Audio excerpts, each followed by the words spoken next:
Hello students, welcome to BYJU'S IAS. Welcome to another live session on Target Prelims 2021 series. Today will be the fourth lecture on the current affairs related to Indian economy. Now before I begin, if you have not yet subscribed to BYJU'S IAS channel and if you like this particular initiative, please hit the like button and also not forget to subscribe to the BYJU'S IAS channel. Let me start the discussion here. First question, consider the following statements. The quantitative restrictions are a type of tariff measures. Article 11 of TRIPS has the provisions relating to these restrictions. Let's start. Quantitative restrictions, what do you mean by this? Imagine a particular country X is exporting certain type of good to another country Y. Now, if this particular importing country imposes a restriction with respect to the quantity of imports, is it okay? If the country that is importing imposes certain restrictions with respect to quantity of imports, this is an example of a quantitative restriction. Generally, these particular restrictions are divided into two types. One is called as a tariff measure and the second one is called as a non-tariff measure. I am using the term measure, the books will use the term barrier. Okay? So, tariff barrier, non-tariff barrier. Tariff barrier, best example is taxes, import duties, and non-tariff barriers are non-taxation barriers which are used by the respective importing countries, and one example for that will be quantitative restriction. So, have a look at the statement here. The quantitative restrictions are a type of tariff measures. Statement is wrong. Article 11 of TRIPS has the provisions relating to these particular restrictions. Under WTO, there are various important agreements. The three very important agreements are one, GATT, second one will be TRIPS, and the third one will be TRIMS. These are the three very important agreements. Having said so, again there are other agreements also. For example, very often agreement on agriculture will be there in the discussion, and yesterday we have solved a question, peace clause. Peace clause is again associated with agreement on agriculture. So, have a look at this, GATT, TRIPS and TRIMS. Under this, right, under this, the Article 11 which deals with these kinds of restrictions is mentioned in GATT agreement, General Agreement on Trade and Tariff Measures. It is not mentioned in the TRIPS. So, even the second statement will be wrong. In fact, the concept of quantitative restrictions is discussed under GATT, is also discussed under TRIMS, but not under TRIPS. Done? So, based on this particular analysis, the right option will be neither one nor two. Next question. Consider the following statements regarding arbitration in India. Now, why I have picked up this particular question? I am pretty sure all of you heard of concept of retrospective taxation, the issue related to Kane dispute, issue related to Vodafone tax dispute, and in majority of these particular disputes, the term that was very much common was the concept of arbitration. Now, is the term arbitration mentioned in the Constitution of India? Definitely yes. Now, this will be a homework. Find out which article in the Indian Constitution actually mentions the term arbitration. But anyways, the term arbitration is mentioned in the Constitution of India? Yes, it is mentioned. Arbitration procedure in India is provided under Arbitration and Conciliation Act of 1996. Yes, even this particular statement is true. Please be very careful with respect to concept of bilateral investment treaties, BIT. Be very careful with respect to retrospective taxation, idea of international arbitration, idea of withholding tax, idea of capital gains tax. All these terminologies are associated with only one issue, that is the Vodafone tax dispute issue. Right? Because these particular terminologies are very much in the newspaper, UPSC might pick up any one of them in the prelims. For example, what do you mean by capital gains tax? Simplify this. You purchase an asset, you sell the asset. Is it okay? You purchase an asset, you sell the asset. Between the prices, that is the selling price and the acquisition price, if you have sold it at a higher price, we will simply refer to this as a capital gains. and government will impose a tax on this which is called as a capital gains tax. Is it okay? Right, the price difference that exists between the price at which you have purchased and the price at which you have sold, that will be referred as a capital gains. Again, adjustments are done, you don't have to mug up the calculation there. On this particular gains, government will impose a tax which is called as a capital gains tax. Now, the capital gains tax could be two types, short term as well as long term. And from one asset class to another asset class, the capital gains tax, whether it is a short term or a long term tax, will vary. Done? What is a bilateral investment treaty? This is an agreement between two different countries which are trading partners. And by signing this particular treaty, the respective governments will be basically providing protection to the foreign investments. Has India signed a bilateral investment treaty? Yes. In 1990s or post 1990s, India has signed multiple BITs, but post 2015, most of these particular BITs have been unilaterally withdrawn by the government. And we have introduced a new BIT framework under which we want to sign multiple agreements now. Done? What is the retrospective tax? Basically, idea of a retrospective law means the law will be introduced today, but the application of the law is from the past date. That is the concept of a retrospective taxation, right? Idea of a international arbitration, right? Basically, under the agreements, bilateral investment treaties, the concept of international arbitration will also be mentioned. And finally, withholding tax. Withholding tax essentially means the company which is paying or the company which is involved in the payment will be withholding certain amount of a tax and giving it to Government of India. Anyways, these are some of the terminologies. Please be very, very careful. So, both the statements are true. Right option will be option C, both 1 and 2. Let me go to the next one. Which of the following sectors are part of PLI scheme, Production Linked Incentive Scheme? In the last couple of years, please be very careful. Government of India has implemented multiple types of schemes to promote exports from India to rest of the world. Right, one such scheme, again, one of the objective is to promote exports, not mainly to promote exports, is the concept of PLI. What is the main objective of a PLI? Within Indian manufacturing sector, there are various issues.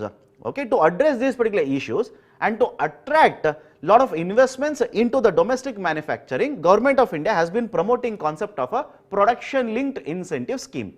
Under this, initially we started with 3 sectors. Today, we are covering around 13 sectors. Is it okay? We started with 3 sectors. Today, we are covering 13 sectors. And under this, government to individual sectors will basically give targets with respect to investment, production and also sales. Is it okay? The targets are mentioned with respect to investment, production and also sales. And if you meet these particular targets, Government of India will provide incentive. Government will be incentivizing this particular production, but the incentive will be fixed based on the additional sales conducted by these particular companies. I repeat, the incentives that are provided by the government under PLI scheme is connected to the incremental or additional sales that will be done under the concept of a PLI scheme. What do you mean by additional sales? Let's say the year 2020 has been taken as a base year. Now, if you have sold 100 crore worth of the goods under this particular year, next year if you sell, let's say 120 crore worth of the goods, then the incremental sales will be 20 crore rupees. And the incentives, which will vary from one sector to another sector in the range of 4 to 6% like this, will be decided and paid on this particular incremental sales. Please be very, very careful with respect to these particular terminologies. Now, have a look at the statement here. Which of the following sectors are part of PLI scheme? Food processing? Yes. Medical devices? Yes. Large scale electronic manufacturing, pharmaceutical drugs, automobiles and auto components. All the 5 are covered under the concept of a PLI scheme. So, right option will be option D, 1, 2, 3, 4 and 5. Next, consider the following statements regarding PLI scheme. First, government will be providing the incentives in the form of scrips to the producers which can be used to pay for the taxes. Statement is wrong. Now, please be very, very careful. Why I have used the term scrip here? Is there any scheme which is associated with the concept of a scrip? Definitely yes. earlier there was a scheme called as MEIS. I am using the term earlier for a simple reason. Government has withdrawn this particular scheme starting from 2020, and in the place of this particular scheme, it has basically introduced the RODTEP scheme, remission of duties and tariffs on exports of product. So under the MEIS scheme, which is merchandise exports from India scheme, it was a part of foreign trade policy 2015-2020. Again, this has been withdrawn. Government used to simply provide incentives to the exporters based on the value of export, and this particular incentive varied from one type of an export or one sector to another sector, but it was given in the form of a scrip. Is it okay? It was given in the form of a scrip. What is the idea of a scrip? I am pretty sure all of you seen Sodexo coupons or Sodexo the receipts as such. Instead of giving you salary of, let's say, 1000 rupees, the company would be issuing a Sodexo coupon of, let's say, 1000 rupees. And wherever these are accepted, you can purchase certain goods or services, and instead of cash, you could simply use this particular scrip. The same concept is applicable even in case of the scripts related to MEIS. In case of MEIS, imagine you have exported $100 worth of a good, and you will be getting incentive of 5%, which essentially means you will be getting $5 worth of a scrip. So you can use this particular scrip to pay for other taxes, and if you are unable to use this particular scrip, you could simply transfer it to another importer. He will be using to pay for other types of taxes.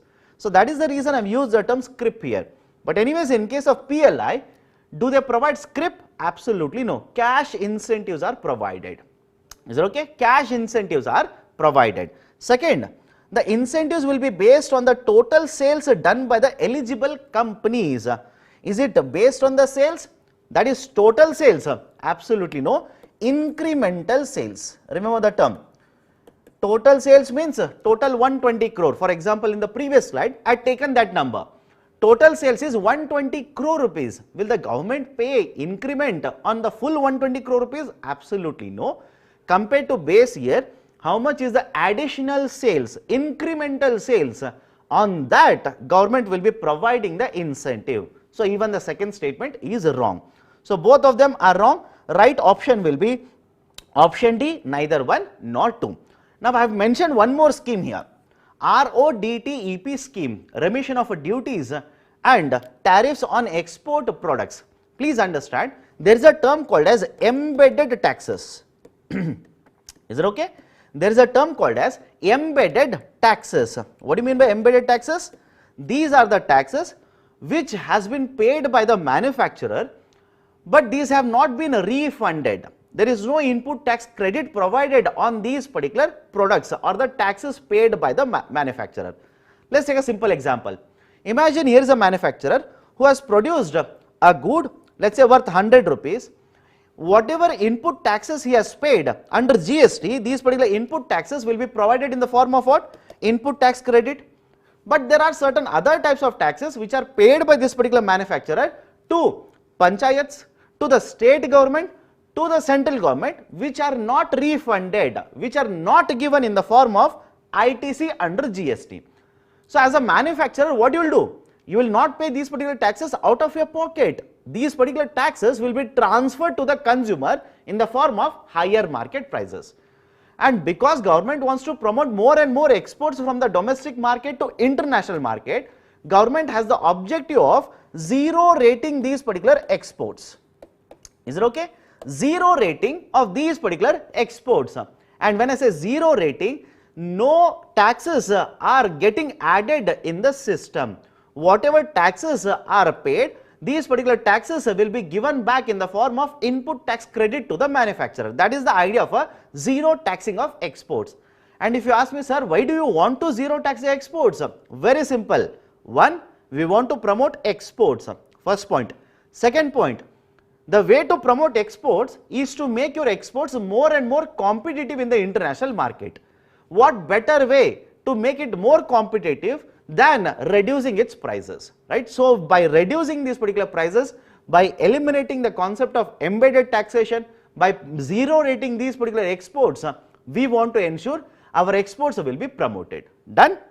So that is the idea of a RODTEP. Under this, any embedded taxes will be given back to the manufacturer so that he will not transfer it in the form of higher market prices. Our exports will become much more competitive in the international market. So this is a little bit related to RODTEP. So right option for this particular question will be option D. Let's go to the next question. The Madhyam Portal is associated with. In the last couple of months, this particular terminology has been thrown in various articles, has been used by various ministers. So what is this particular idea for Madhyam Portal? Have a look at the options here. It is a single window clearance system, right? It is correct. Portal to provide preliminary loan approval in 59 minutes. No, right? Here itself, remember, the portal that is associated with providing preliminary loan approval within 59 minutes, the name of the portal is PSB Loans in 59 minutes.com. Is it okay? This could also be asked in the UPSC prelims, PSB Loans in 59 minutes.com. Now this is one of the initiatives that has been taken by Government of India in order to promote more and more credit accessibility to MSME sector. Because generally in case of MSMEs, what we say is, one problem that plagues the growth in MSME sector is accessibility to credit. And there is a problem with respect to credit because these MSMEs either do not have any collateral to provide to a bank or do not have a credit history, and they find it very difficult to get access to institutional credit.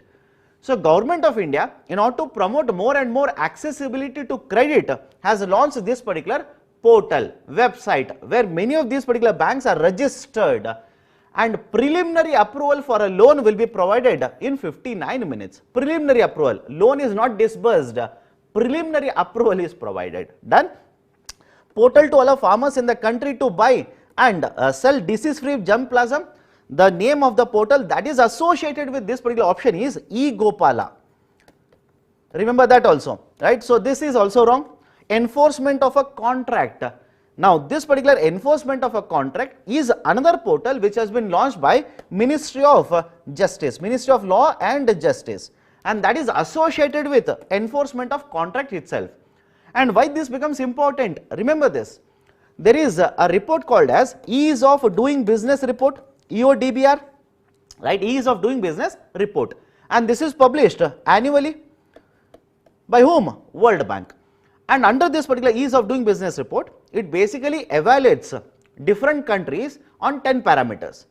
And in each of the 10 parameters, it will give rank for these particular countries, and overall performance is also ranked. And if you look at the performance of India in the last couple of years, there has been a huge improvement in the ranking. The latest report ranks India at a 63rd position. Is it okay? It ranks India at 63rd position. But this particular report, just like earlier reports, has flagged one issue with respect to ease of doing business in India, that is enforcement of contract. There is a lot of issue with respect to enforcement of contract which has been flagged by earlier report as well as the current report also. And to address this particular issue of enforcement of a contract, government has been taking various measures, and this new portal is one of them. Done? So D is also wrong with respect to question asked here. So right option is, it is a single window clearance system. That is, imagine you want to start a manufacturing company in India. You are supposed to take multiple clearances, multiple approvals, rather than going at central level, different ministries, state level, different departments. Now central government has proposed a new portal through which you can obtain all of these particular clearances or approvals as such. And because from a single point you are going to get all the required approvals, it is referred to as a single window clearance system. Done? So right option for this particular question will be option A here. Let's go to the next question. Consider the following regarding MSMEs, micro, small and medium enterprises. First, there is a uniform definition for both service sector and manufacturing sector MSMEs.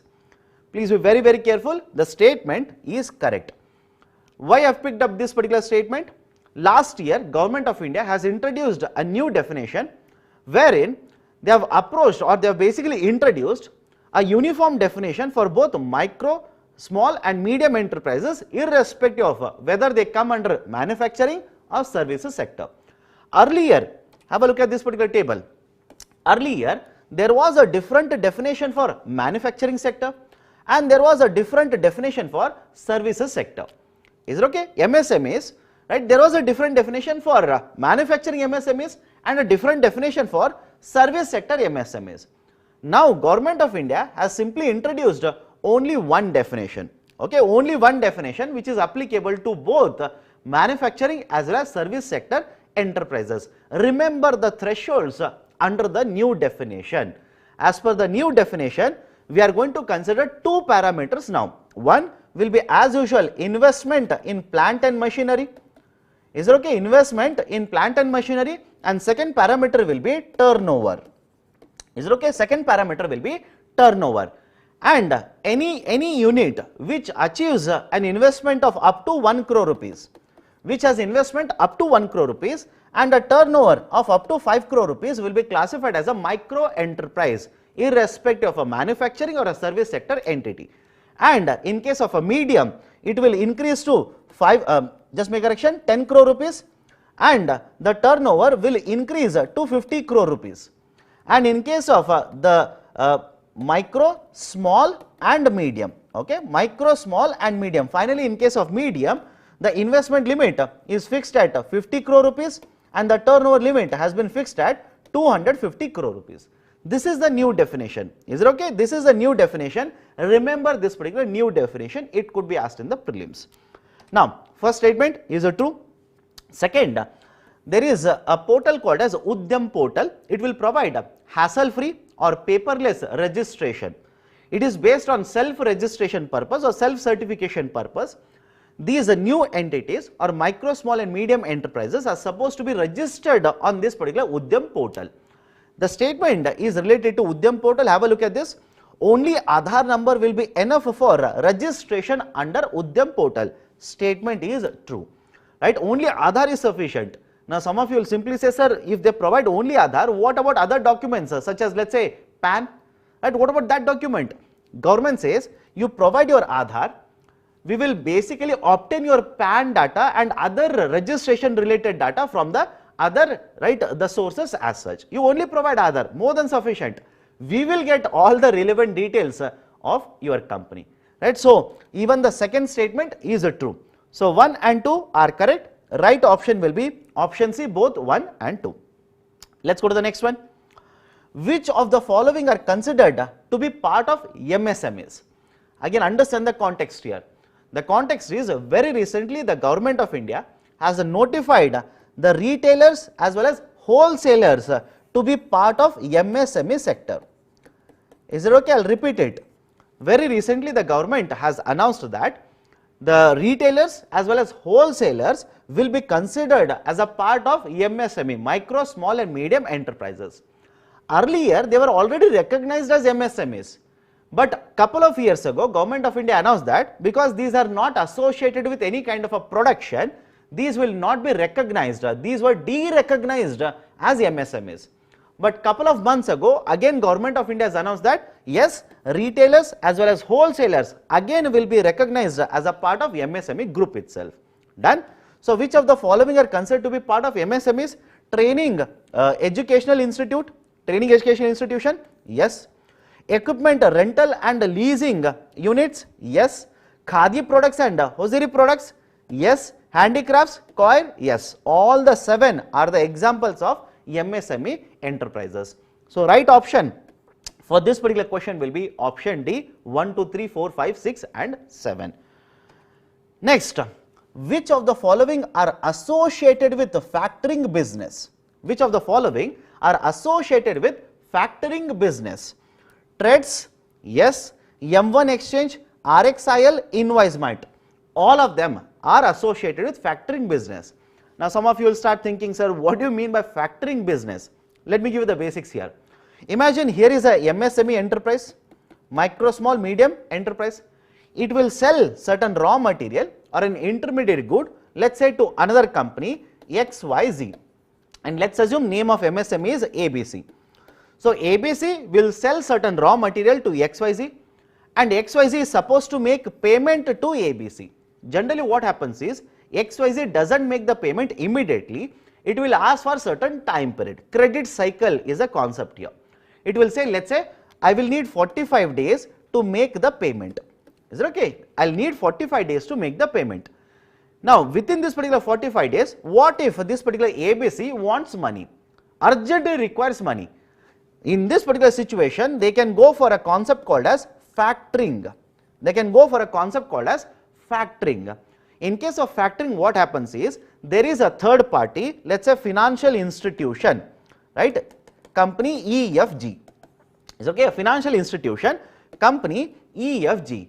This particular financial institution will purchase the receivable from ABC and will give ABC a discounted amount. And after the 45 days is over, complete 45 days is over, it will basically collect the payment from XYZ. This particular concept is called as a factoring business. Now why I picked up the question here? Government of India initially introduced a law with respect to regulating factoring business back in 2011, and post that there has been certain issue with respect to factoring activity in case of India, and very recently this particular factoring act has been amended by the government, and it has allowed more and more participation of NBFCs into factoring business. Is it okay? It has allowed more and more NBFCs to enter into factoring business. As per Government of India's data, only around 7 NBFCs were already present and they were providing factoring business. Now you will simply ask me, sir, one, how this particular amendment will allow more NBFCs, and second, why only 7 NBFCs were present earlier? The reason for that is, any NBFC which wants to start operating or providing factoring service has to take approval from RBI. Is it okay? Has to take approval from RBI, and RBI will give a license to provide factoring services only if your prime business, if your principal activity is factoring. That is, RBI says, if more than 50% of your income and the assets are coming from the factoring business, only then I will allow you to provide a factoring services. If not, I will not give you license. That was the condition, and that basically limited number of NBFCs which were presenting or providing factoring services. Now this condition has been withdrawn by the government. Is it okay? This particular condition has been withdrawn by the government by amending the Factoring Act. As a result of this, we are expecting thousands of NBFCs to start providing factoring services, and this will help MSMEs for a simple reason. Because of the pandemic, lot of these receivables of MSMEs are stuck up. Is it okay? There is a lot of financial pressure on the MSMEs. It is expected to relieve certain financial pressure on the MSMEs by providing the factoring services. Done? So what are these particular threads? M1 Exchange, RXIL and Invoice Mart.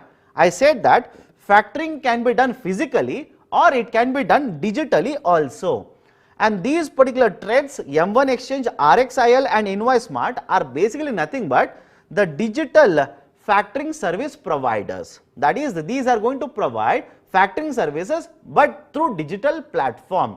The most famous out of this is TREDS.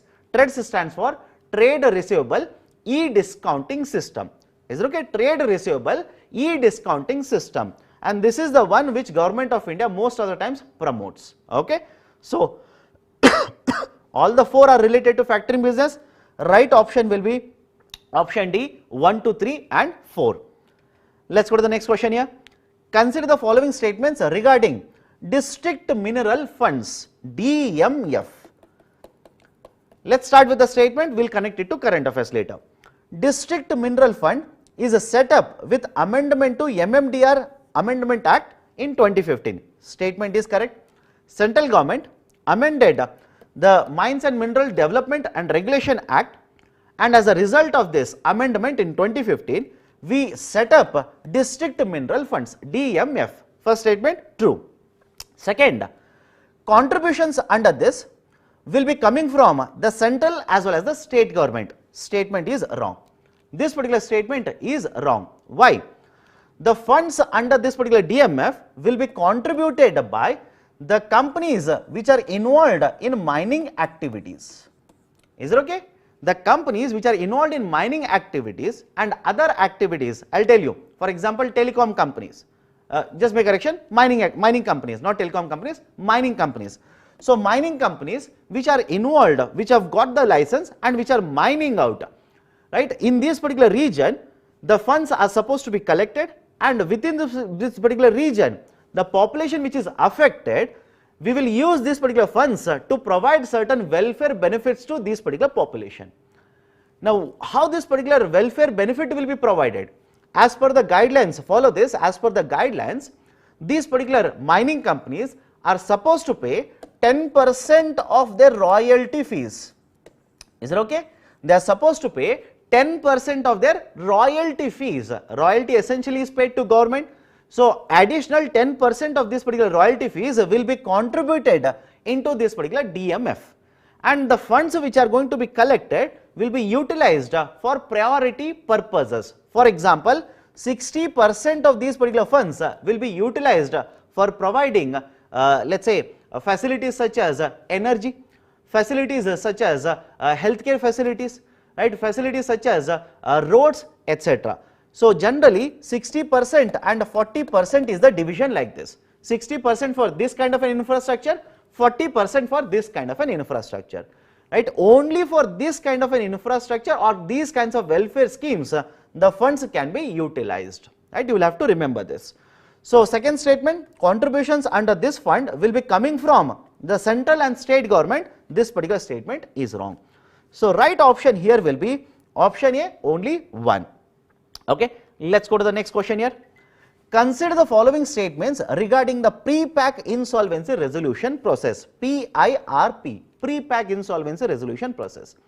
First statement, it has been notified for all the companies under IBC. Underline the term all the companies. Statement is wrong. Why? As of now, Prepack Insolvency Resolution Process has been notified only for MSMEs. In fact, the IBC is in the process of bringing it to other companies also, but as of now only for MSMEs. Second, there is a provision for Swiss challenge model for all the cases. Underline the term all the cases, even this is wrong. Now, some of you will start saying, sir, what do you mean by Swiss challenge? Give me a minute, I will explain it. Third one, it is a time bound process like CIRP. CIRP stands for Corporate Insolvency Resolution Process. Now, let us start. Third statement is true, by the way, third statement is true. Now, let us start here. What do you mean by Prepack Insolvency Resolution Process? First point, this was recommended by MS Sahu Committee. Remember this. This was recommended by MS Sahu Committee. Second, under the Prepack Insolvency, what will happen? In case of a normal insolvency, that is a corporate insolvency resolution process, either the creditor or the the borrower will approach NCLT. Is it okay? They will approach NCLT. Now, the case has to be admitted within 14 days, and then the insolvency professional or insolvency resolution professional is appointed. Committee of creditors is formed. Committee of creditors will decide either to sell or liquidate the company. If they decide to sell it, the order will be issued by NCLT to conduct the same thing. This is generally the process. But what happens here? Follow this very carefully. What happens here? The borrower, who is the owner or the promoter of the company, will be losing the ownership. Is it okay? He will be losing the ownership. And moreover, once the insolvency professional is appointed, the insolvency professional will overtake the functioning of the company from the promoter or the owner of the company. I can understand this. But in case of the Prepack Insolvency Resolution Process, what happens? This kind of a bidding process doesn't take place. This kind of a public bidding doesn't take place. What happens is simply the creditors will enter into an agreement with the promoter or the owner of the company. Is it okay? The creditors will enter into an agreement with the promoter of the company or another bidder for this particular company. I can understand this, right? Let us take certain the certain names so that we understand. Imagine the creditor is X, the borrower or the promoter of the company is Y, and another company or the businessman who wants to purchase this particular company is Z. So have a look at this. Prepack insolvency resolution process basically refers to a system wherein X will enter into an agreement with Y, or he can enter into an agreement with Z, so that the recovery will take place. What do you mean by this? Rather than going for this particular process where Y might end up losing the ownership, promoter might end up losing the ownership, the promoter will enter into an agreement with the creditors. That particular process is called as a prepack insolvency resolution process. And if they go for a prepack insolvency resolution process, first thing, it is a time bound process. As per the guidelines right now, the prepack insolvency resolution process has to be completed within 120 days. That is, first 90 days, right, to basically deal or to basically enter into agreement between X and Y or between X and Z. First 90 days. Once they come to an agreement, this particular proposal will be sent to NCLT, and NCLT has to approve this particular proposal in the next 30 days. So total time period which has been provided under PIRP is 120 days. So it is a time bound process like CIRP, Corporate Insolvency Resolution Process, under which, please be very careful, right now the time period is 330 days. Within 330 days, the corporate insolvency resolution process has to be completed. Some of the books you might have read 270 days, that time period was applicable earlier, but last year Government of India has increased it to 330 days. Please be very, very careful. So even the third statement, look at the third statement here, it is a time bound process like CIRP statement is true. Done. Now what is the advantage of the PIRP compared to CIRP? The time consumption is expected to be way lesser. That is the first advantage. Second advantage is, in case of CIRP, the promoter or the owner will end up losing the ownership of the company. But in case of the PIRP, the promoter, right, before the public bidding is done, can enter into negotiation, enter into a deal with the creditors under the concept of prepack insolvency resolution process. And the third one, please be very careful with respect to this particular feature. Look at the second statement. There is a provision for a Swiss challenge model for all the cases. What do you mean by this? Generally, in case of creditors, there are two types. Okay, in case of creditors, there are two types. One, financial creditors, and second one is operational creditors. Best example for both of them is for financial creditors, banks giving loans to this particular company. These are financial creditors. There is a financial contract between both the parties like this. On the other hand, operational creditors are basically transaction based creditors. For example, a raw material supplier, a vendor to this particular company is an operational creditor. So have a look at this. In case of a prepack insolvency resolution process, first condition is what? Right, this particular process has to be completed within 120 days. Second condition is for the deal to take place between the creditors and any buyer who will give the proposal.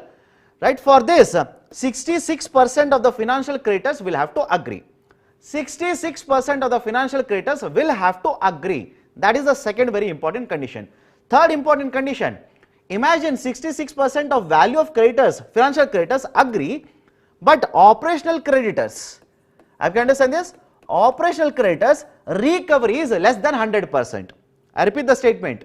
In case of operational creditors, if the recovery is less than 100%, means what? Imagine you are an operational creditor, you have given loan or another company owes 100 crore rupees to you. So your recovery should be 100 crores, right? So if the recovery is less than 100% as per the proposal, then you can simply oppose the prepack insolvency resolution process. You can opt for a Swiss challenge model. What is the Swiss challenge model? Right, imagine Y has proposed, right, the prepack insolvency. He has given a proposal, right, to the creditors, financial creditors, and they are okay with that. But under the Swiss challenge model, another bidder will be allowed.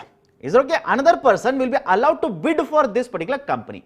That is a concept of a Swiss challenge model, and Swiss challenge model is also followed in case of public-private partnership. Remember that. And I'll connect it to another committee.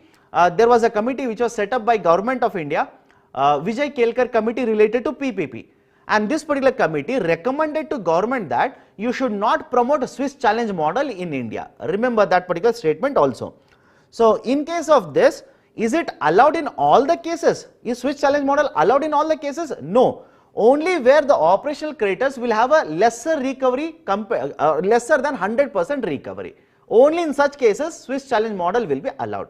That is the reason second statement is wrong, third one is correct. Right option is option A here. Let's go to the next question. The term GEM often appearing in the newspaper refers to what? Let's start with B, C, D, we'll come back to A because A is the answer. B, it's a platform for promoting investment in India, right? I will give you the answer with respect to this statement also. In the context of the question, this is wrong. But is there any platform which has been set up by India which promotes investment in India? Yes, there is a platform called as Invest India. Okay, there is a platform called as Invest India. It promotes investments in India. Remember that also. Platform to track payments to MSMEs, right? Is it an answer to the question? No. But is there a platform which tracks the payment to MSMEs? Yes. There is a platform called as MSME Samadhan. Is it okay? MSME Samadhan, right? And MSME Samadhan basically tracks the payments which are due to MSMEs. Done. And in the context of payment to MSMEs, please remember this. Government of India has amended MSME Act of 2005, and as per this particular amendment, the companies, that is the government companies which owe the payment to these particular MSMEs will have to make the payment within 45 days. Is it okay? The government companies which owe the payment to these particular MSMEs will have to make the payment within 45 days. That is one condition, remember this. So have a look at the statement, the first one here. A special purpose vehicle, that is e-market, under the Ministry of Commerce and Industry. Yes, right, this is nothing but a GEM, right? GEM stands for Government E-Marketplace. Is it okay? It refers to Government E-Marketplace. Now what is the importance of this? Government of India set it up, right, in the last 4 to 5 years, if I am correct, 2016, right, 2016 this has been set up. Object is very simple. Government would want to purchase, when I say government, it could be central government or departments, right, or ministries, right, CPSEs, etc. They want to purchase common goods or common services such as laptops, such as computers, printers, ACs, etc. And for procuring these kinds of goods, they have set up a platform, and this particular platform is a special purpose vehicle under the Ministry of Commerce and Industry. And the object is very simple. Government has set up this particular platform, and using this particular platform, it will be asking the people to quote the prices at which they want to supply these particular common goods or services to the government. And this is the idea of a government e-marketplace. Now why this was there in the newspaper? Very recently, some of these particular CPSEs, some of these particular companies owned by the government of India have found to be not present on the GEM. Is it okay? Right? The government says some of these particular CPSEs are not present on the GEM, whereas the government clearly says all the CPSEs must be present on the GEM. Then that is the context of why the concept of a GEM was in the newspaper. But anyways, right, option A is the right one here. Let's go to the next question here. Consider the following statements. The merchandise exports from India in the last 5 years have consistently increased. The remittances inflows into India in the last 5 years have consistently increased. A trend based question. How do you solve it? Have a look at the graph here. Have the merchandise exports from India continuously or consistently increased in the last 5 years? 16 to let's say 21. Can you see an increasing trend or a consistently decreasing trend? Obviously no. Right? There is no consistent rise nor consistent decline also. So if UPSC says have they increased consistently, say wrong. Have they decreased consistently, say wrong. Is it okay? Right? So please be very, very careful with respect to trend based questions. And here itself, remember this also. For the current financial year, that is the financial year 22, Government of India has set up a target of $400 billion worth of exports, that is merchandise exports from India to the rest of the world. So first statement wrong. Merchandise exports from India in the last 5 years have consistently increased? No. Remittance inflows into India in the last 5 years have consistently increased. Even this particular statement is wrong. Have a look at this particular graph. Second part of the graph as such. From 16-17, right? Can you see this particular 5 bar graphs? 16-17, 17-18, 18-19, 19-20, 20 and 21. Some of you look at it and say Sir, please look at it very clearly. There is a consistent rise like this. Very, right. You will have to be very careful here. Why? Just looking at the graph, you will not get the correct answer. I will tell you the answer. Right? If you look at the data for financial year 20 and financial year 21, is it okay? If you look at the data for financial year 20 and financial year 21, they look almost the same. I'll repeat the statement, they look almost the same, but no, the amount of remittances in the year 2021 is 0.3 billion lesser compared to what was the remittance in the year 19 and 20. I'll repeat the statement here. For 19 and 20 and 20 and 21, financial year 20, financial year 21, the remittances look almost the same, and you'll be tempted to say, sir, it has consistently increased, but no. As per World Bank report, the remittances which has been received by the government of India or Indian economy in the financial year 21 is 0.3 billion lower compared to what it received in the previous financial year. So has it increased from from financial year 20 to 21? No, it has actually decreased by a small margin. But the statement says consistently increased, so statement is wrong. Is okay? Statement is wrong, right? So even the second statement is wrong, but here itself, please remember this, India is the largest recipient in the world of remittances. Is it okay? This particular statement will be true. India is the largest inward remittance receiver in the world, right? Largest, despite the remittances dipping by a small margin, even today, India, right, holds the top position. Which is the second largest? China. Very close on the heels of India is China. But anyways, based on the question here, both the statements are wrong. Right option is neither 1 nor 2. Let's go to the next question here. Consider the following statements regarding interest equalization scheme. Right? IES, interest equalization scheme. First statement, it was announced as a part of foreign trade policy. Yes, this particular statement is true. IAS was announced as a part of foreign trade policy 15 and 20. Second, all the exports are covered under this particular scheme. Please be very careful, statement is wrong. MSME exports are covered, right? One, MSME exports are covered. In addition to MSME exports, 416 products which are manufactured and exported apart from the MSMEs will also be covered under this. So are all the exports covered under this particular scheme? Absolutely no, statement is wrong. But have a look at the first statement here. It was announced as a part of foreign trade policy 15 and 20. Please be very careful. Government once every 5 years, generally, government once every 5 years will come out with a foreign trade policy. Right? We had a foreign trade policy, I'll use a short form, FTP, from 2009 to 2014. Then we introduced FTP in 2015 and it was supposed to end in 2020. But government said because of the pandemic, we will basically extend the application of FTP. And in the next financial year, right, it was said to be starting October, right? Again, various reports are saying that maybe from the next financial year, you will have to wait and see.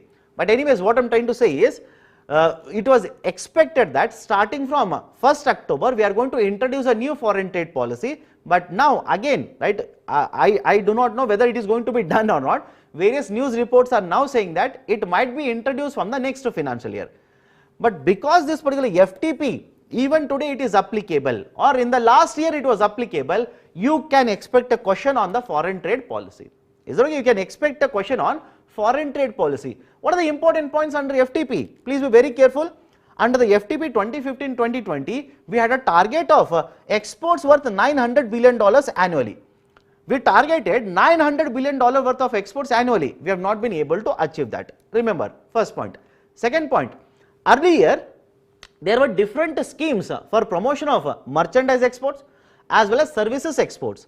What government did was, it merged all of these particular schemes into two schemes. Right? Already I have mentioned this.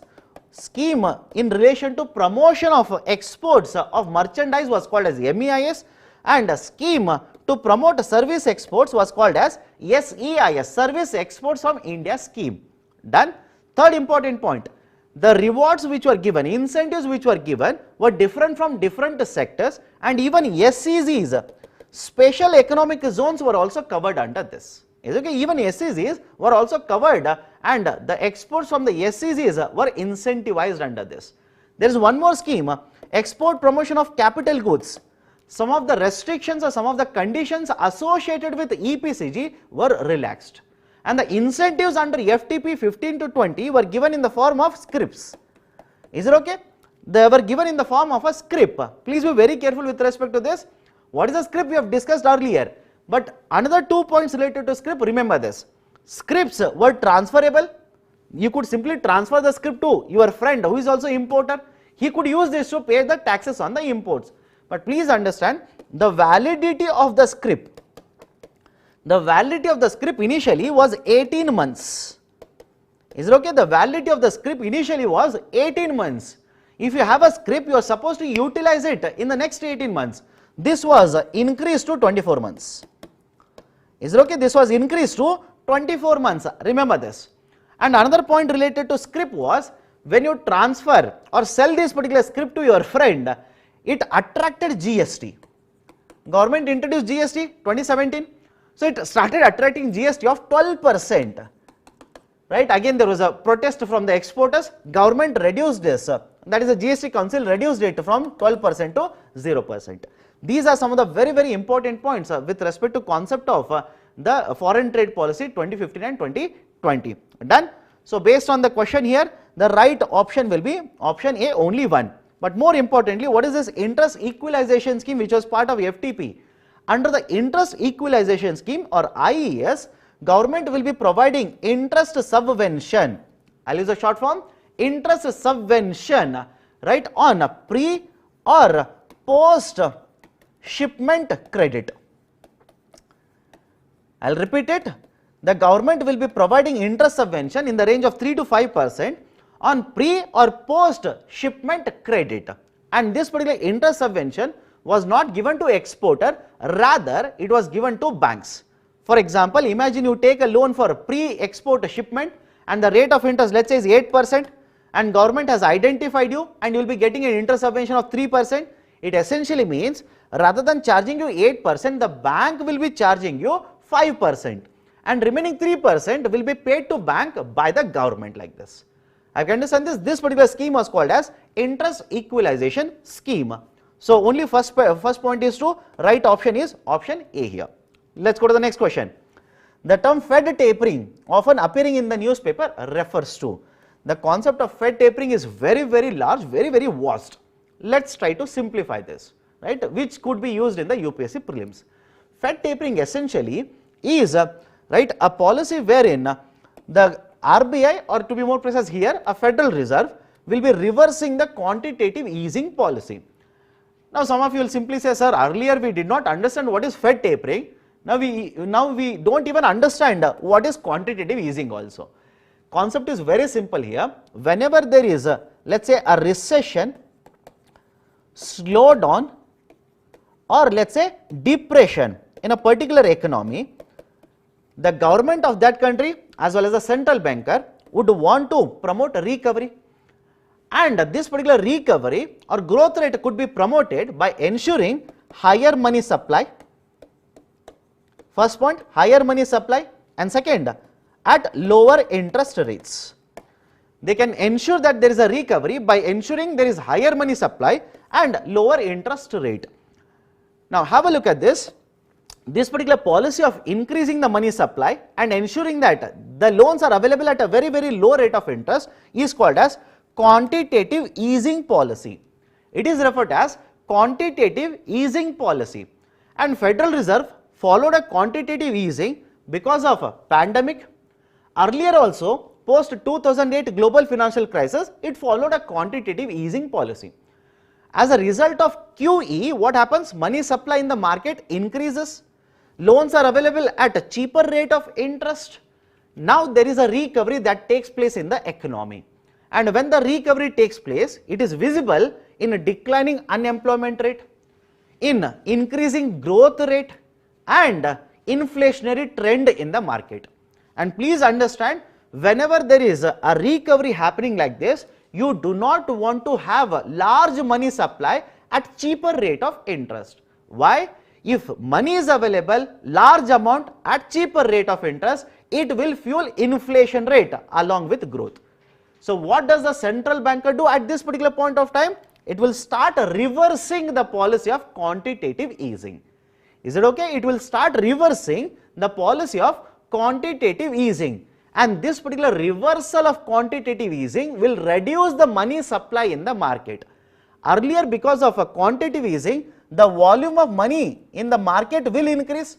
Assuming this represents volume of money, because of QE, the amount of volume of money will keep on increasing. Now, opposite of quantitative easing is Fed tapering, and in case of Fed tapering, what happens? The money supply will start becoming lower and lower. Money supply will become lower, and this is called as Fed tapering. Then this is referred to as Fed tapering. So option A, it is the reversal of quantitative easing policy, is the right option. Expansionist monetary policy? No. Government Security Acquisition Program, GSAP? No. None of the above. Right option is option A, and this is there in the newspaper, right? And the Federal Reserve is hinting towards the Fed tapering. Now let's go beyond this. We have discussed Fed tapering. UPSC might throw a question, what will happen because of Fed tapering on Indian economy? What is the impact? Please understand this. Whenever Fed tapering is done in USA, interest rates in USA will start rising upwards. Is it okay? Interest rates will start rising upwards. And when the interest rates will start rising upwards in India, the foreign portfolio investors, FPIs, will withdraw their investments, take their investments, go to USA. They will basically start moving out of India. And when they start withdrawing the investments from the Indian market, stock market will be affected. Is it okay? Stock market gets affected. And apart from this, the forex market will also get affected, right? For example, if foreign investors who have invested in the Indian market will withdraw their investments, take out the dollar from the Indian market and start moving outside, what is the transaction? They have rupees, they have invested in the stock market, they will sell the shares, they will take rupees, go to forex market, convert rupees into dollars and take out the dollars. But in the process of this, stock market will be tanked. Second, they will start supplying rupees in the forex market. Supply of rupee increases, demand for dollar increases. That will lead to depreciation of the domestic currency. Is it okay? That will lead to depreciation of the domestic currency. This could also be asked in the prelims. Please be very, very careful. Right? So this is the discussion related to Fed tapering. Let's go to the next question. Consider the following statements regarding Durand Customs. Okay, consider the following statements regarding Durand Customs. You don't have to read everything about Durand Customs. Simply, this is an initiative of Customs.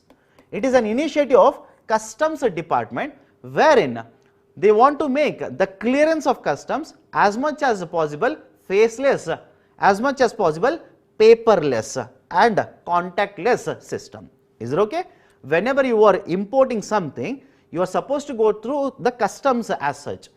Now, the Customs Department wants to make this particular process as much as possible paperless process, faceless process and contactless process. For example, now if you are importing something, you can, rather than printing down or printing or taking a printout of all these particular documents, you can simply submit digital documents.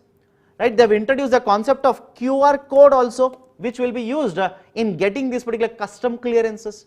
So Durand Customs is associated with the concept of faceless, paperless and contactless customs. That is the initiative of the Customs Department. Second point is correct. Is it a part of foreign trade policy 2015 and 2020? No, this particular statement is wrong. Right? So right option here will be option B, only 2. Done? Let's go to the next question. Consider the following statements. LIBOR is published by FBIL. MIFOR is published by ICE. Now, let's start with the acronyms here. LIBOR stands for London Interbank Offered Rate, and LIBOR is there in the newspaper very often. That is the reason I have picked up this particular question. LIBOR is published by Intercontinental Exchange, ICE. LIBOR is published by Intercontinental Exchange. So, first statement as well as second statement both are wrong. What is this another term I have given here? MIFR, Mumbai Interbank Forward Outright Rate. Okay, Mumbai Interbank Forward Outright Rate. MIFR is published by FBIL. What is FBIL? Financial Bureau of India, Financial Benchmark of India Limited. FBIL stands for Financial Benchmarks of India Limited. FBIL publishes MIFR. Is it okay? And these two are very, very important for a simple reason. Any kind of a swap agreements in case of India, any kind of a swap agreement in case of India considers MIFR as a rate of interest, or reference rate will be MIFR. And while LIBOR was there in the newspaper, post 2021 we want to basically eliminate the usage of LIBOR. Is it okay? Post 2021 we want to eliminate using the concept of a LIBOR. And LIBOR is published by whom? Intercontinental Exchange. Remember this, LIBOR is published for 5 currencies. Is it okay? LIBOR is published for 5 currencies and for 7 tenures. LIBOR is published right for 5 currencies on 7 tenures, based on 7 tenures. So, totally on daily basis 35 rates of LIBOR will be published. 5 currencies and for every currency for 7 tenures. So, 5 into 7, 35 rates of LIBOR is published on day-to-day basis. We want to basically eliminate usage of a LIBOR, and instead of LIBOR there is a lot of discussion with respect to utilization of other alternative rates also. Done. But in the context of India, what is this FBIL, right? Have you heard of this particular term FBIL anywhere? Let me connect it to another current affairs. In case of RBI, it has introduced a concept called as external benchmarking. Okay, in case of RBI, it has introduced a concept called as external benchmarking, and the idea of external benchmarking is connected with lending rate regimes. It is connected with lending rate regimes. Means what?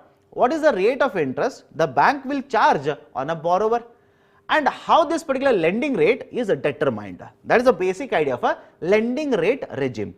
And please understand, based on the recommendation of Janak Raj Committee, based on the recommendation of Janak Raj Committee, RBI has introduced the concept of external benchmarking, wherein a reference rate will be used to decide the lending rate by the banks. I repeat, wherein an external benchmark or a reference rate, external parameter will be used by the banks to decide their lending rate. And RBI has basically mentioned that you can use the rate such as a repo rate,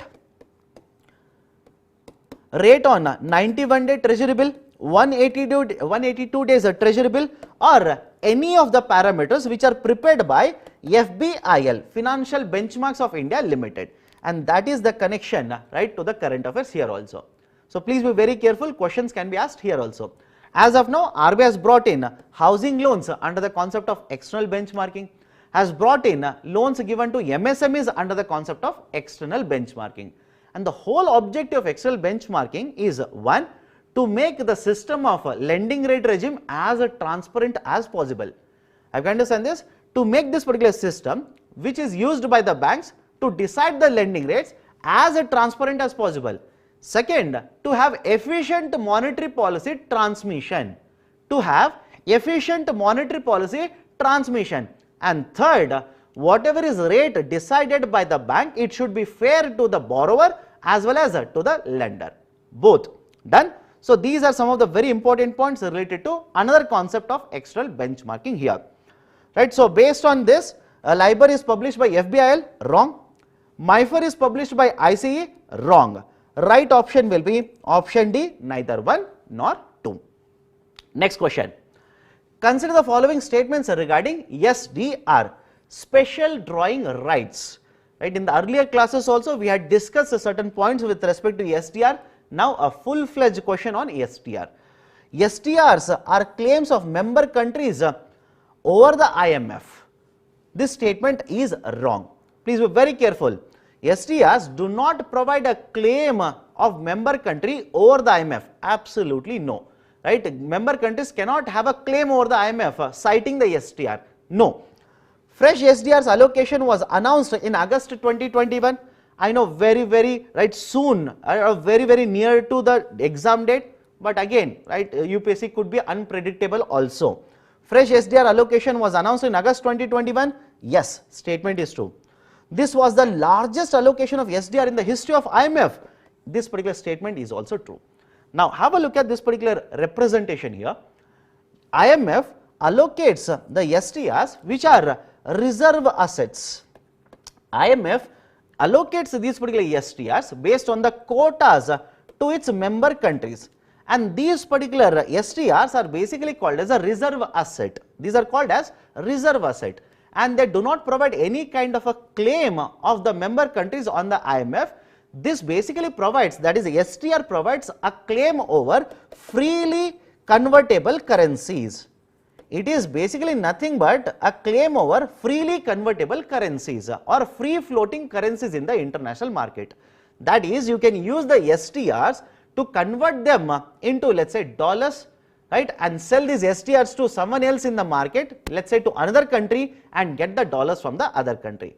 Now in the context of STRs, how many times the STRs have been allocated and what is the general and what is the special allocation, the representation is provided here.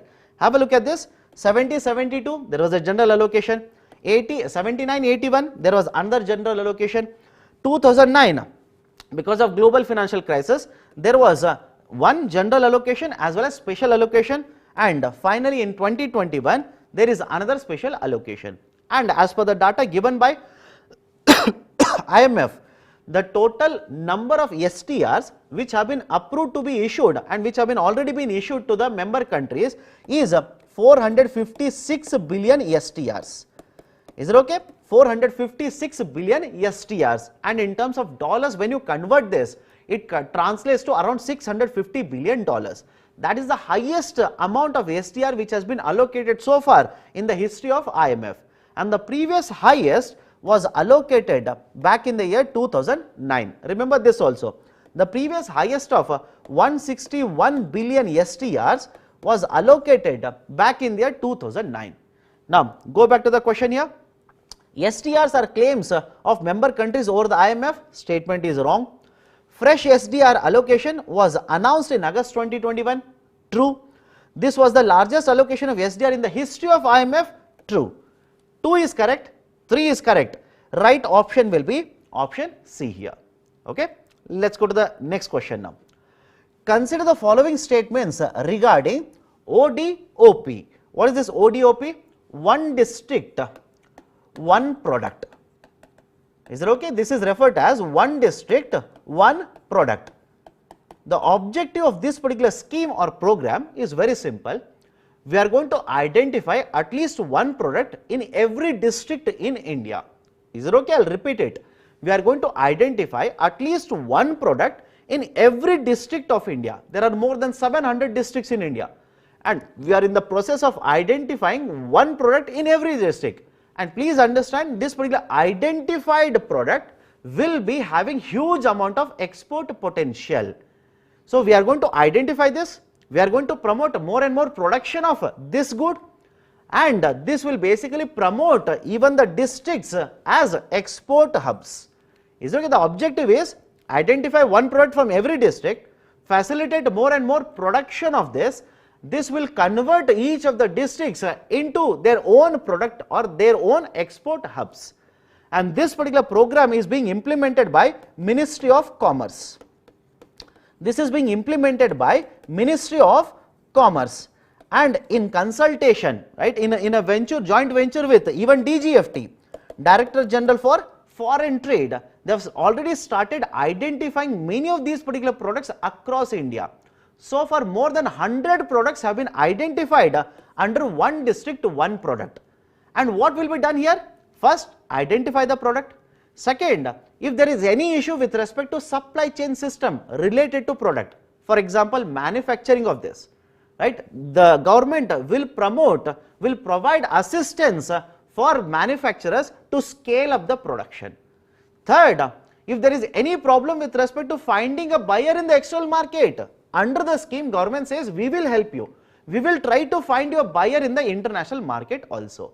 Right? Through this particular initiative, we want to promote one, regional development. Understand this very carefully.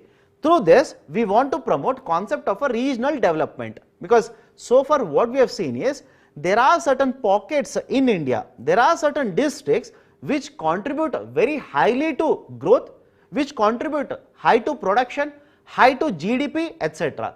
But on the other hand, there are also certain districts which are lagging behind. So there is a difference in the growth rates of these particular districts. There is a regional disparity.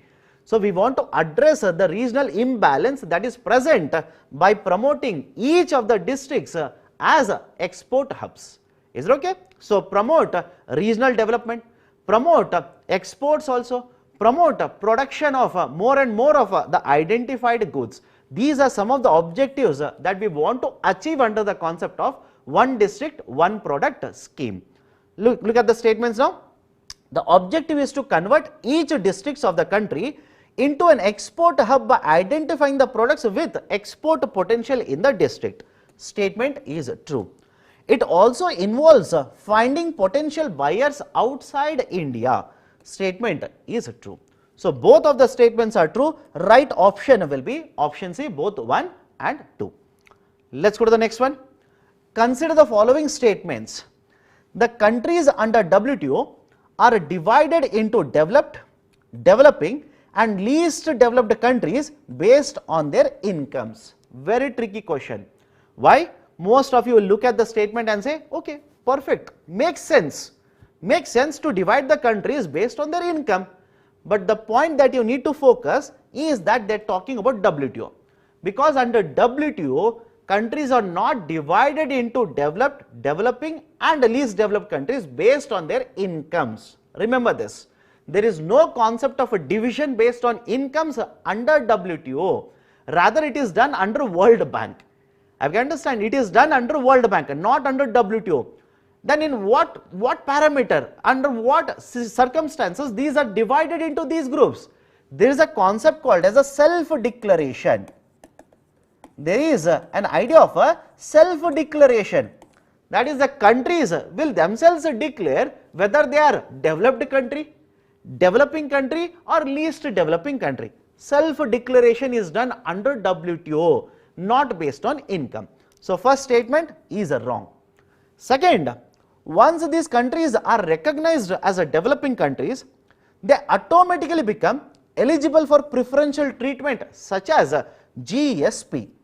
Now I will break this particular statement into two parts, right? Until this particular statement is read, or until this particular treatment term, right? I will read the statement now. Once these countries are recognized as developing countries, they automatically become eligible for preferential treatment. If only this is given, statement is correct. I will repeat, if only until the term treatment is given, statement is correct. What do you mean by this? Each of the member countries will have to abide by certain guidelines under WTO. They will have to reduce their export subsidies. They will have to reduce their subsidies in the agriculture sector, etc. So there are certain guidelines every member country has to follow under WTO. But whenever it is a question of implementing these, there is always a relaxation automatically provided for developing countries. I can understand this. Once you are recognized as a developing country, automatically a relaxation is provided with respect to application of all of this. But why I am saying, right, if you read the full statement, this will be wrong. Focus on the term GSP here. It was there in the last year's discussion. GSP stands for Generalized System of Preferences. Generalized System of Preferences. And under Generalized System of Preferences, what happens is, a developed country will provide a certain preference to exports coming from a developing country. I will repeat the statement. Under Generalized System of Preferences, a developed country will give certain preferential treatment in terms of lower tariff or no tariff to the exports which are coming from a developing country. Let's assume X is a developed country, Y is a developing country. So Y is exporting goods to X. So X, which is a developed country, will give certain preferential treatment to these particular imports. It will either reduce the duty or altogether abolish the duty. But please understand, just because Y is a developing country, by default this treatment is not provided. I repeat, just because Y is a developing country, this preferential treatment will not be provided by default. It is the purview, it is the choice of the developed country to provide the treatment under GSP. Is it okay? The best example for this is, until very recently, India was given the recognition of a GSP by USA. Until very recently. But last couple of years, USA has withdrawn this particular GSP preference that was given to India. So it is the option, it is a choice for the developed country, not an compulsory mandate as such. So if you read only till treatment, I'll simply say yes, statement is true. But if you include GSP, then no, statement will not be true, because GSP, right, is not applied automatically. It is the choice of the developed country. Okay, so second statement is also wrong. So right option in this particular case will be option D, neither 1 nor 2. Let's go to the next one. Consider the following statements. The current minimum wages are 202 rupees. All the states are bound to pay this particular minimum wage. First statement, current minimum wages are 202 rupees, wrong. Current minimum wage is 178 rupees, and this was increased by the central government in 2019. Before that, it was 176 rupees. Is it okay? So right now, what is the current minimum wage? 178 rupees. First point. So statement 1 is wrong. Then what is this 202? Why have written 202 here? This number 202 is the wages that is given by the central government under Manrega. Under Manrega, this is the wage that is announced by the central government. Done? Look at the second statement. All the states are bound to pay this minimum wage. Even this particular statement is wrong. States are not bound by law to give the same minimum wage. Absolutely no. There is no compulsion on the states. Now, why I have picked up this particular question? First, in the last couple of months, especially in the last year, there has been a lot of discussion with respect to concept of minimum wages. Government of India had set up one committee, Anup Satpathy Committee. Okay, Anup Satpathy Committee, it gave recommendation. So far, Government of India has not accepted the recommendation. And Government of India has set up one more committee to give the same recommendation with respect to minimum wages. I am using the term minimum wages, but technically the term is national floor level minimum wages. National floor level minimum wages.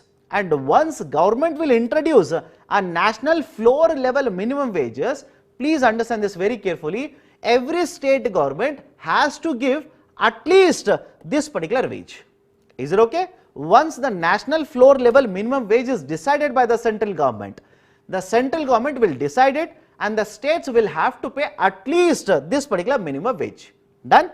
Anyways, in case of this particular question, both the statements are wrong.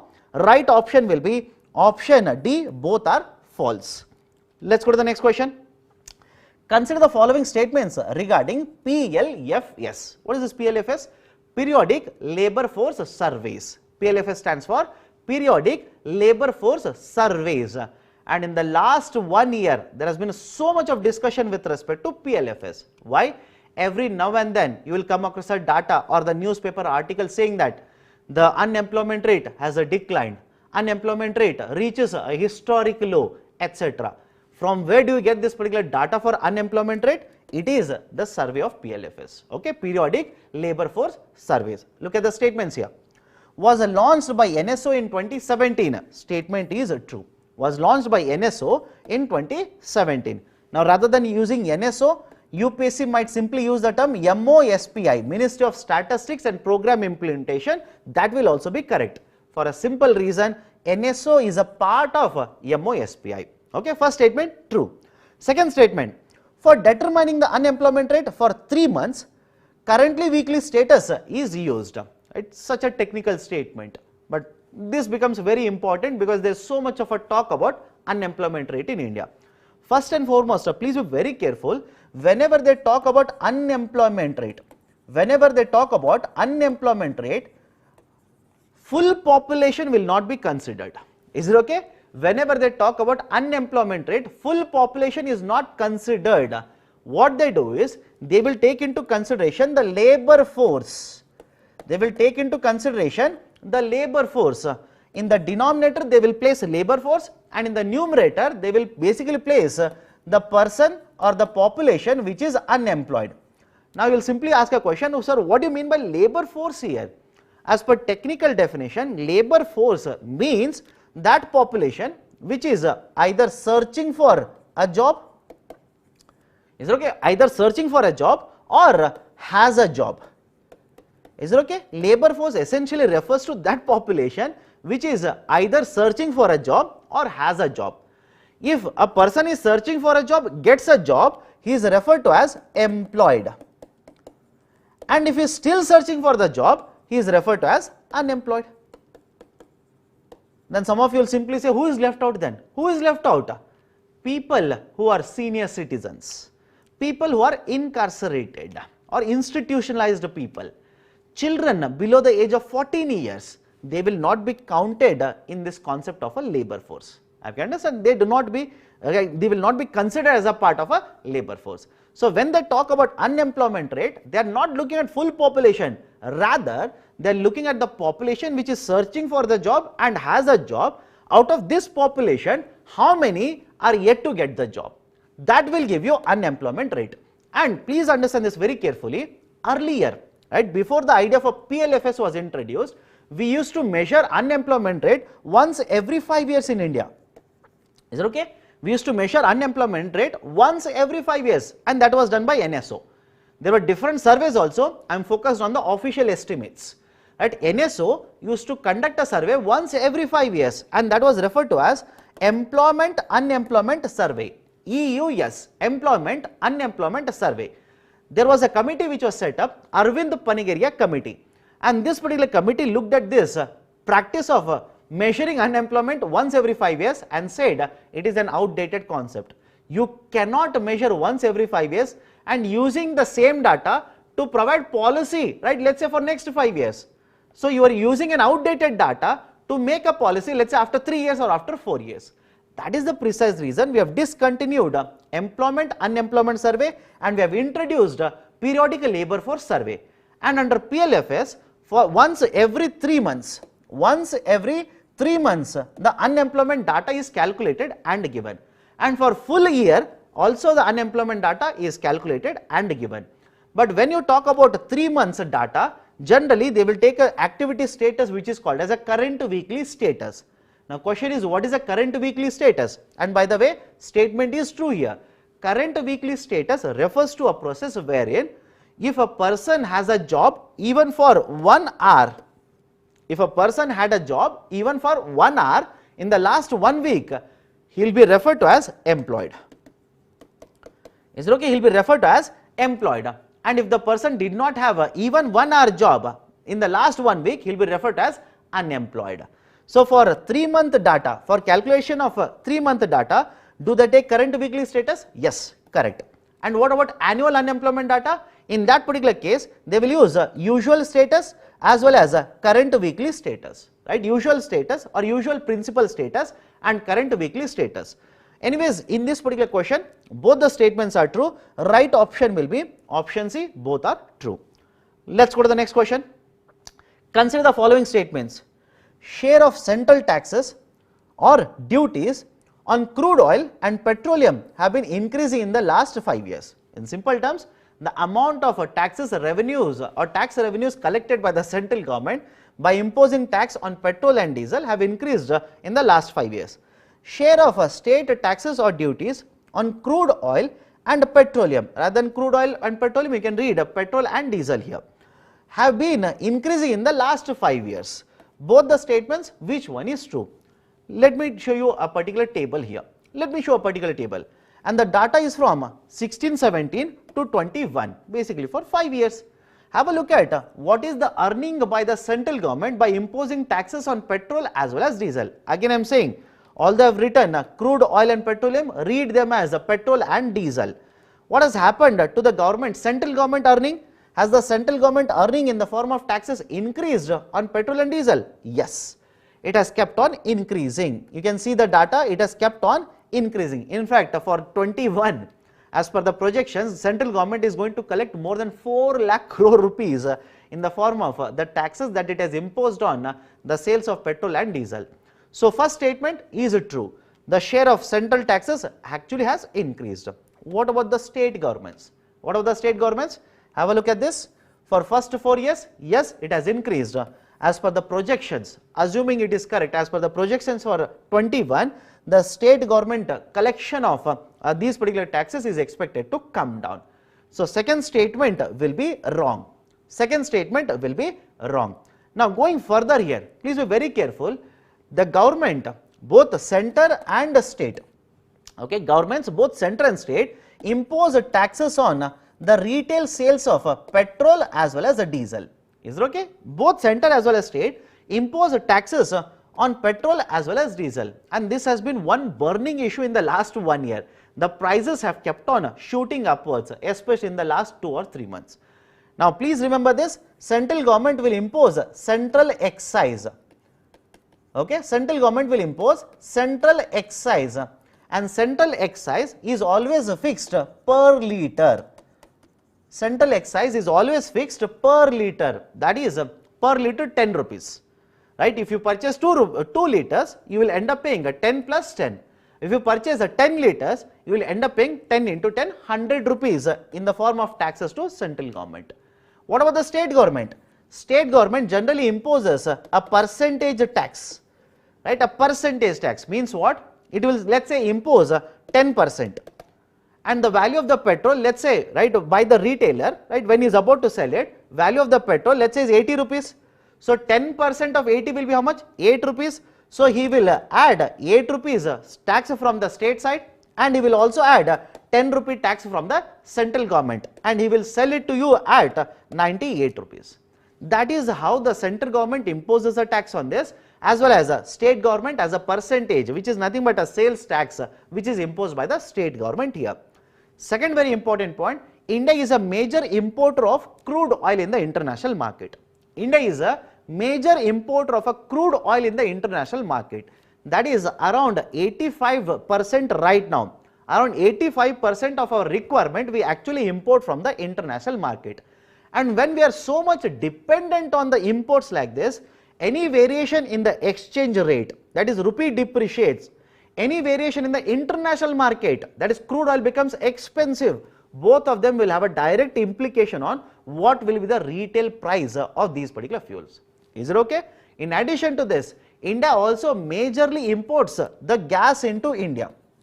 We are also importing majority of our gas requirement.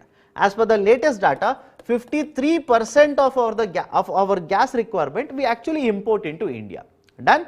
Crude oil, import. Gas also majorly import. In addition to this, remember this, in addition to this, in the context of the petrol as well as diesel, in the addition of petrol as well as diesel, remember one more point here, there is also a concept of deregulation.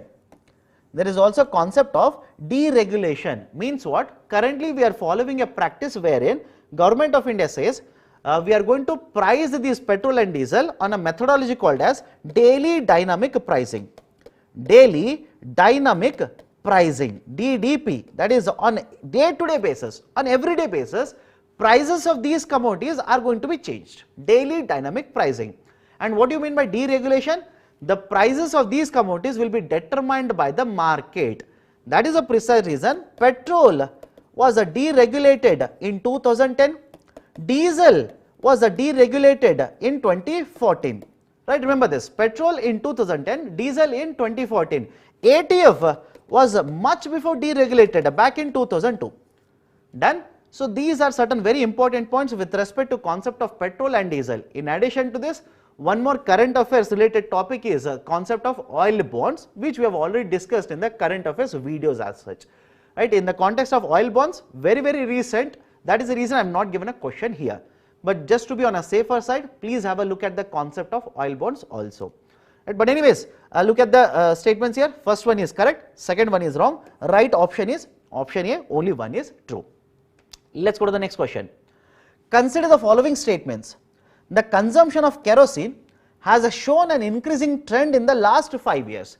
I will not show you any graph. I will directly give you the data here. This statement is wrong. From where I have picked up the question? From budget documents. The government in the last 2 or 3 years especially has been very ambitious in terms of promoting more and more consumption of LPG. It has implemented scheme wherein LPG connections are promoted in the households which did not have the LPG connection. And understand this, when the households will get the LPG connection, obviously the consumption of kerosene will come down, and that is exactly what has happened in the last 5 years. Okay? The demand for or the consumption of kerosene has actually come down, and kerosene is basically given to those particular people or those households which have ration cards. It is given to those households which have ration cards, and government earlier used to subsidize the kerosene. Is it okay? Government used to subsidize the kerosene. In the last 2 or 3 years, the consumption of kerosene has dramatically come down, because on one side government is basically pushing the idea of LPG connections. Lakhs and crores of LPG connections to the households have been issued by the government in the last couple of years only. So obviously demand for kerosene has actually come down. One. Second, on the other hand, right, on those households which have continued to purchase kerosene, government has strategically on month to month basis has kept on increasing the market prices of the kerosene or the issue prices of the kerosene, and that is the precise reason for the current financial year, that is for financial year 22, government has not allocated any subsidy for kerosene. Is it okay?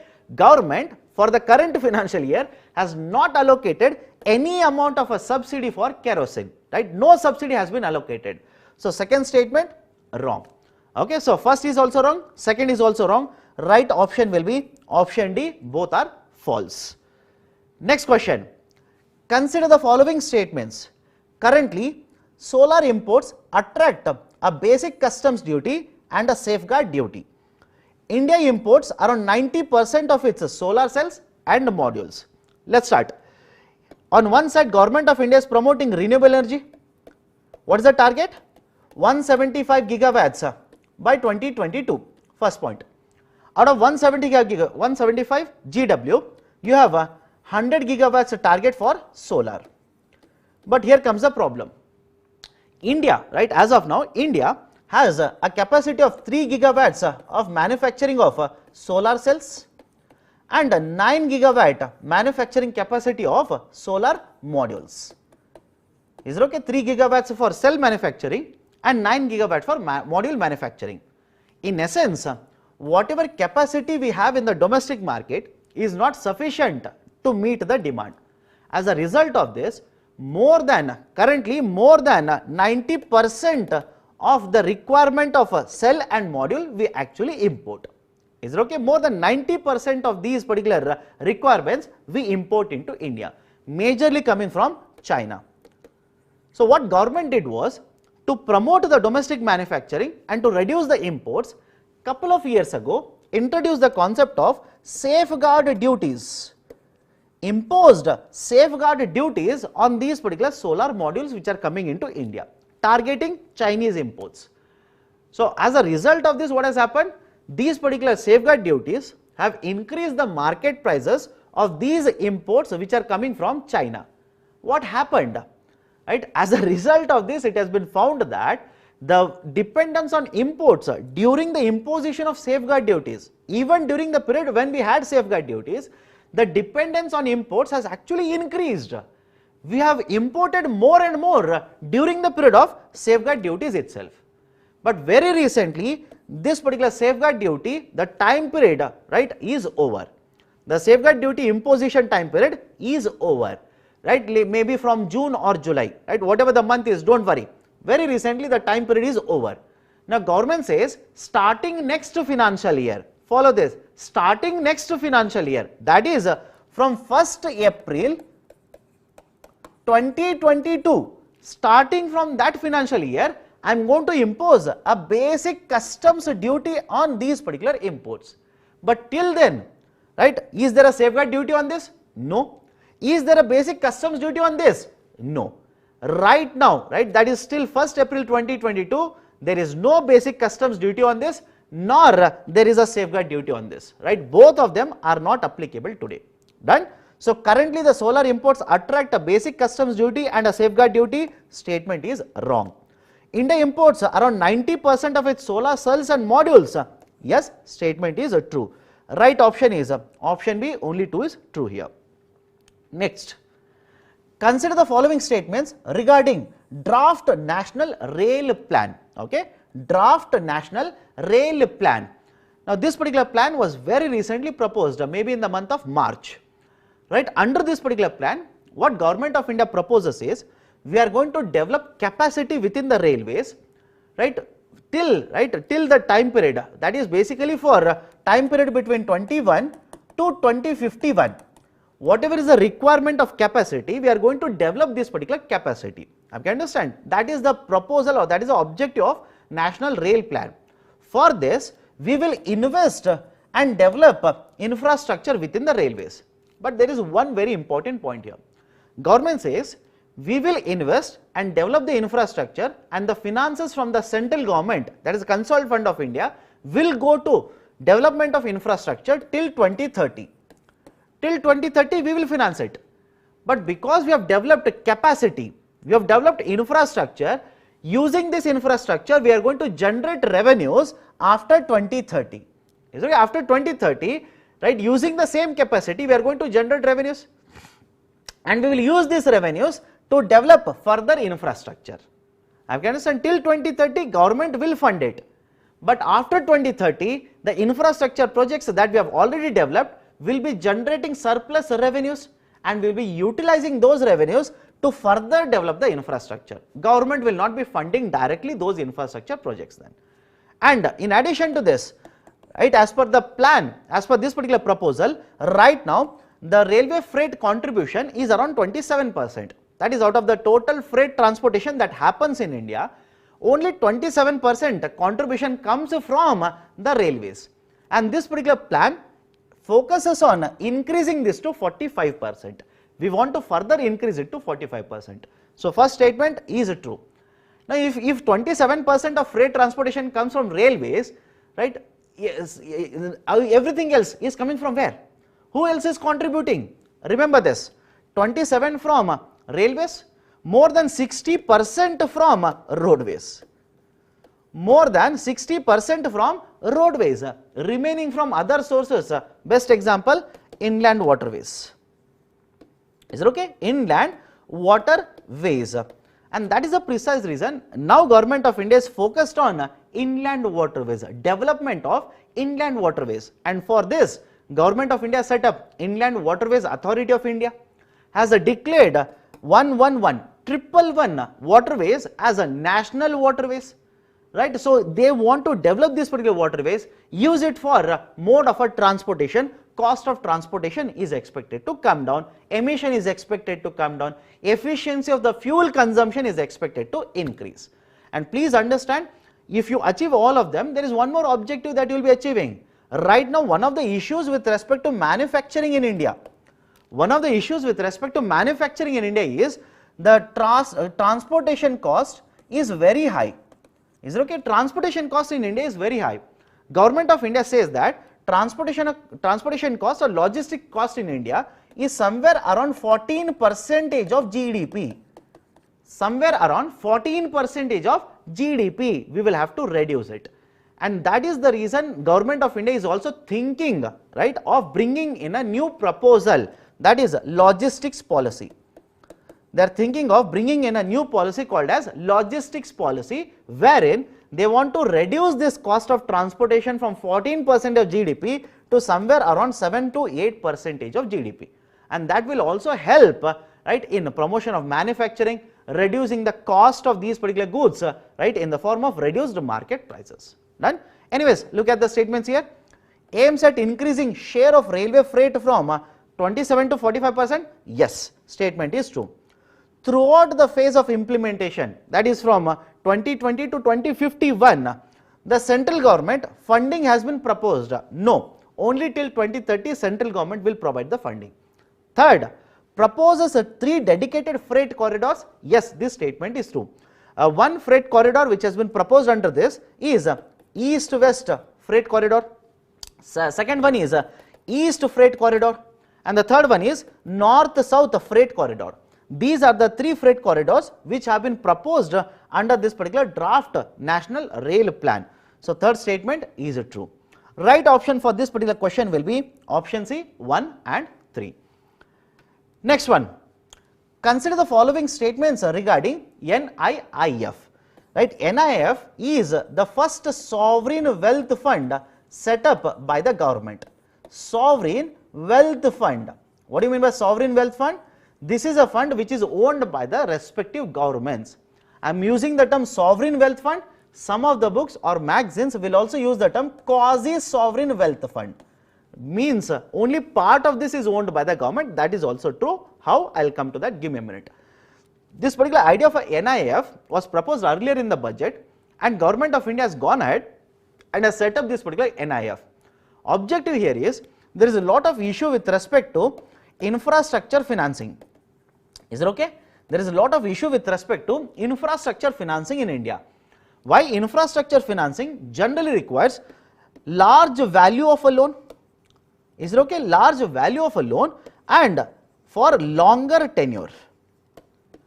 And majority of this particular infrastructure lending or substantial part of it comes from the banking sector.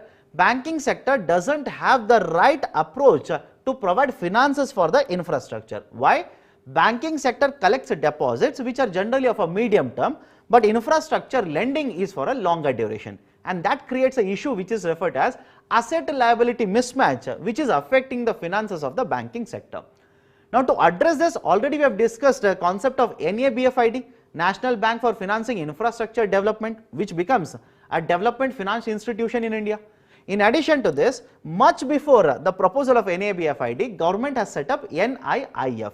Right, 2015 this has been set up, and the objective of NIIF is, right, 49% of this NIIF is owned by the government, remaining 51% is owned by the private sector.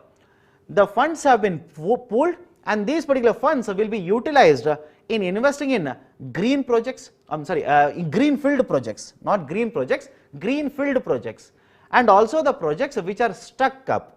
Means what? Please understand, generally in case of infrastructure, there are 2 types of projects. One is called a greenfield, second one is called as a brownfield project. Greenfield project means you will have to start the project from scratch. There is no existing infrastructure, everything has to be built from scratch. Whereas brownfield project means there is already infrastructure, you will be further investing in the existing infrastructure. So, in case of the NIIF, it will invest in greenfield projects as well as the infrastructure projects which have started but have got stuck up because of various reasons. Now, look at the statements here.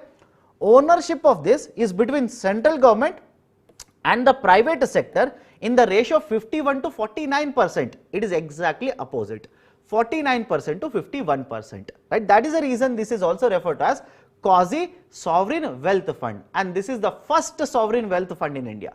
This is the wealth fund which has been set up for the first time by the government. So, remember this. First statement, wrong. It is allowed to invest only in greenfield infrastructure projects. Underline the term only here. Is it allowed to invest only in greenfield? No. Even this particular statement is wrong. So, right option for this will be option D. Both are false. Next question. Consider the following statements regarding PPP in railways. Public-private partnership in railways. In the last couple of years, this has been there in discussion, because the discussion related to PPP in railways actually started post 2019.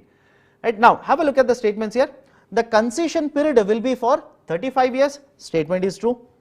The PTO will have to pay. PTO stands for private train operator, okay, or passenger train operator. Will have to pay haulage charges, energy charges, in addition to sharing the revenues. Even this particular statement is true. The Government of India, or to be more precise, Ministry of Railways, has identified 12 circles, and in these particular 12 circles, basically they want to allow the PTOs, that is the private sector participation, in running or in operating these particular railways. that is certain routes have been identified. Private sector companies will have to bid for these particular routes. The one company which wins the bid will have to operate the trains in this particular route. That is a concept of PPP, public-private partnership in railways. Done. Now, this particular agreement, that is a concession agreement in case of a PPP in railways, will be signed for a period of 35 years. Now, anybody who will offer highest amount of revenue sharing, is it okay? Any operator, any bidder who offers highest amount of revenue sharing with the government will be given this particular circle or this particular route to operate. For example, imagine there are two companies X and Y. X offers a higher amount of revenue to government. Obviously, government will allocate the route to the company X. Done. In addition to this, apart from paying, right, apart from sharing the revenues, this particular company which will start operating these routes will also have to pay haulage charges as well as energy consumption charges to the Ministry of Railways. These are some of the very important points related to PPP in railways. Both the statements are true. Right option will be option C. Both are true here. Right option is option C. Both are true. Let's go to the next question. Consider the following statements regarding railways. The operating ratio of railways has been consistently increasing in the last 5 years. The Ministry of Railways aims to transform Indian railways into green railways by 2030. This statement, second statement, is true. Government of India in the last couple of months has been saying this. We want to make the net emissions from the railways zero by 2030. What do you mean by green here? The net emissions will be zero. Net emissions by the railways will be brought down to zero. This statement, second statement, is true. First statement, operating ratio of railways has been consistently increasing in the last 5 years. First and foremost, what do you mean by operating ratio? Operating ratio basically measures how much expenditure is incurred to generate certain amount of revenue. Is it okay? How much expenditure you need to spend or incur to generate certain amount of revenue. For example, if I say that to generate a revenue of 100 rupee, you need to spend 90 rupees, then operating ratio will be 90% or 90. Is it okay? So, how much expenditure you need to incur to generate a revenue of 100 rupee, that comparison is called as an operating ratio. Now, remember the data here for the year 20, financial year 20, the operating ratio of the railways was 98.3. Is it okay? It was somewhere around 98.3, and for financial year 21, this has been dragged down to somewhere around 97.4. Essentially, right, you don't have to mug up even the decimals. Essentially, what I am trying to say is the operating ratio has declined, right, in the last 2 years itself, and the statement says the operating ratio of railways has been consistently increasing in the last 5 years, and we are seeing that in the last 2 years itself it has declined. So, obviously, statement 1 will be wrong. Okay, statement 1 will be wrong, and the reason I have picked up the first statement is there was a report by CAG. Is it okay? There was a report by CAG which identified that the operating ratio of railways was very, very high. And that is the reason it was there in the newspaper, and I picked up that particular statement. So, anyways, second statement is true, first one is wrong. Right option will be option B, only 2 is true. Next question. Consider the following statements regarding SEZs, Special Economic Zones. The sunset clause has become effective in the context of SEZs. Statement is true, right? Starting last year, the sunset clause has become effective. Now, question, what is the sunset clause? SEZs, if you set up, let's say, a manufacturing unit within the SEZ, for the first 5 years, you don't have to pay the taxes to the government on your profits, right? The profits that you generate, you don't have to pay taxes to the government. For the next 5 years, right, just to pay 50%.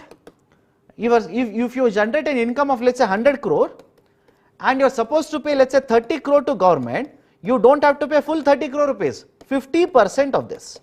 Is it okay?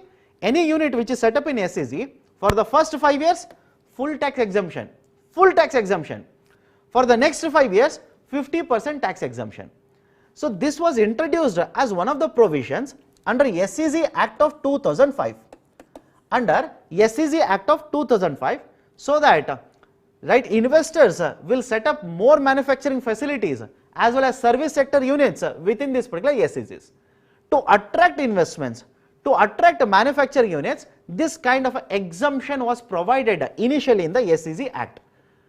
But please understand, there was a time period, only till certain time period, right, wherein you will be availing these particular benefits. Is it okay? Right, it was introduced initially, but the provision stated that it will not be available till perpetuity. It will not be given to you till perpetuity. It will be available only for a certain period of time. That was till 2020. Is it okay? Till 2020, this sunset clause hence has become effective now. Right? Sunset clause has become effective, correct. The Kandla SEZ is the first green SEZ. Remember, this is also correct. This is just a factual based statement. It was there in the newspaper. So, Kandla SEZ is right, the first SEZ in India as well as the first SEZ to get right, a tag of green SEZ. Right. So, both the statements are true. Right option will be option C, both are true. Now, in the context of SEZ, there is also one committee report. Remember the name of the committee, Baba Kalyani Committee. Is it okay? There is a report of Baba Kalyani with respect to SEZs itself. Remember the name of the committee, could be asked in the prelims. Done? So, this is the discussion related to concept of SEZs here. Next one, consider the following statements regarding coal gasification. It is the process of converting coal into synthesis gas. Yes, the statement is true. Second, even the low grade coal can be used for this particular process. Yes, both the statements are true. Now, with respect to the coal gasification process, it is more of right, a scientific process.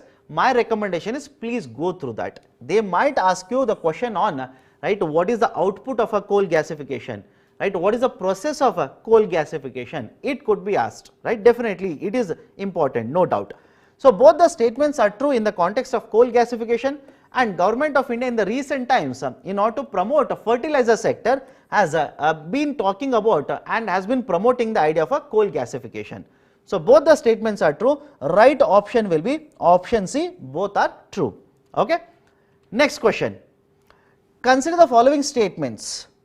India imports more than 50% of its gas requirement. I have already told you this, 53%, this is the latest data. 53% of our gas requirement we actually import. First statement is true. Second statement, currently natural gas attracts a GST rate of 18%. This statement is wrong. Natural gas is, there is no notification of GST on natural gas. Petrol and diesel, right, they are yet to be notified under GST. Natural gas, GST is yet to be notified. As of now, what is happening? Every state government, right, there is a different tax rate being imposed on the natural gas. So, second statement is wrong. First statement is correct. Right option will be option A, only one is true. Next question, consider the following statements regarding gold hallmarking. Okay, consider the following statements regarding gold hallmarking. First statement, all the jewelers will have to mandatorily sell the gold having the hallmarking. Please be very careful, statement is wrong. Why? If you are a jeweler having an annual turnover up to 40 lakh rupees, you are exempted from this. You are exempted from right, having hallmarked gold, right, or selling only hallmarked gold. And any gold below 2 grams, any gold below the weightage of 2 grams, right, there is no compulsion of a gold hallmarking on this also, right. So, have a look at the statement now. All the jewelers will have to mandatorily sell the gold having the hallmarking. Yes, anything above 2 grams, yes, below 2 grams, no compulsion, right, above 40 lakhs, compulsion, below 40 lakhs, no compulsion. So, first statement wrong. For availing gold loans, the central banker has mandated that only the hallmarked gold should be accepted as collateral. Even this particular statement is wrong. As of now, RBI has provided no such mandate. There is no mandate of only accepting hallmarked gold. Right? Even non-hallmarked gold also can be pledged as a collateral and you can avail a gold loan on this. So, there is no mandate from RBI as of now. So, second statement wrong. First statement wrong. Right option will be option D, both are false. Next one. Consider the following statements regarding BharatNet. Okay, consider the following statements regarding BharatNet. First, was started in 2011 in the name of NOFN. NOFN stands for National Optical Fiber Network. Is the statement correct? Yes. It was started in 2011 by UPA government, but the name of this scheme then was National Optical Fiber Network. First statement is true. Government has proposed VGF for its implementation. Even this particular statement is true. Very recently it has been found that out of the targeted 2.5 lakh gram panchayats, somewhere around 1.56 lakh gram panchayats have been covered under BharatNet. Essentially, the pace of implementation is slower. Right? Already we have extended the deadlines for the implementation of BharatNet, but even then we are not satisfied with respect to the pace of implementation of the scheme. That is a precise reason what Government of India very recently has proposed is they will bring in private sector into implementation of this, and they will also provide viability gap funding. They will also provide viability gap funding in the implementation of BharatNet. Now question is, what is this viability gap funding? Understand the logic here. Viability gap funding essentially means economically the project makes sense. Is it okay? Right? The economic output always is good for a particular project, but financially there is a problem with the project. I'll repeat the statement here. The project has a economic viability, but there are concerns with respect to financial viability of this particular project. Done meaning what? Imagine I'm investing this particular project. It makes perfect sense to implement the project because labor will be generated. I'm going to invest in the infrastructure. So government wants the infrastructure. So it makes perfect economic sense. But I am concerned that if I invest, let's say 1000 crore rupees, am I going to generate revenue above 1000 crore rupees? So there is a concern with respect to financial viability of this particular project. Economically viable, but concern with respect to financial viability. In that sense, or under this particular situation, government generally provides assistance which is called as viability gap funding. Until very recently, follow this very carefully, until very recently under viability gap funding, central government would provide 20% of the total project cost in the form of funding, and any other ministry, state government, etc. could provide up to another 20% of the total project cost. But last year Government of India has changed the scheme. Is it okay? Last year Government of India has changed the scheme, and that is your last homework. You will have to find out now how much is the percentage of a total project cost provided by the government as per the latest VGF scheme. Is it okay? There are two schemes under VGF again, sub scheme 1 and sub scheme 2. Please read about both of them, find out what is the data related to both of them. That is your last homework from my side. Okay. So second statement, government has proposed VGF for its implementation, statement is true. First one anyways is true. Government will be signing the concessionaire agreement for a period of 25 years. It is not for 25 years, it is for 30 years. Is it okay? It is not for 25 years, it is for 30 years. So the concessionaire agreement that the government will sign with the private sector to implement this particular project will be for 30 years, not for 25 years. Third statement is wrong. Okay, so only 1 and 2 are correct. Right option will be option B. Now let me discuss one more point associated with this. In case of NOFN, National Optical Fiber Network, or BharatNet as it is referred to now, please understand central government will not be providing any fund from its side. When I say VGF will be provided by the central government, this money that they are going to provide is not out of the consolidated fund. Please be very, very careful. Why? The telecom companies will have to pay certain amount to the central government on annual basis. It is called as annual adjusted gross revenues. As per the adjusted gross revenues, certain percentage of adjusted gross revenues the telecom companies are supposed to pay to the government. One such type of a payment is done, that is at 5% of adjusted gross revenues to a fund called as Universal Service Obligation Fund, USOF. I repeat, one of these particular payments that is done by the telecom companies to the central government is towards Universal Service Obligation Fund, and that is at 5% of adjusted gross revenues. And when this particular telecom companies are going to pay to the government, the funds will fall into USOF, and the government says, I am going to use the funds from the USOF to implement BharatNet. Is it okay? They are going to utilize the funds from USOF to implement BharatNet. So when they talk about VGF, they are not going to spend the money from their consolidated fund. Rather, they are going to use the funds from Universal Service Obligation Fund, wherein the contribution will come from the telecom companies, not the central government. Right? This is also there in the newspaper. Please be very, very careful. Done. So these are the various questions related to the various modules or various concepts which are relevant, which are important from the context of UPSC exams prelims 2021. Now before I wind up, I went through many of your comments, and most of you are concerned about the concept of yield rates. Okay, most of you are concerned about the concept of yield rates related to G securities. Now from the UPSC exams perspective, from the perspective of UPSC exams, you don't have to learn about how the yield rate curve will basically move in the market. Simply remember this, right? Just simply remember this particular equation.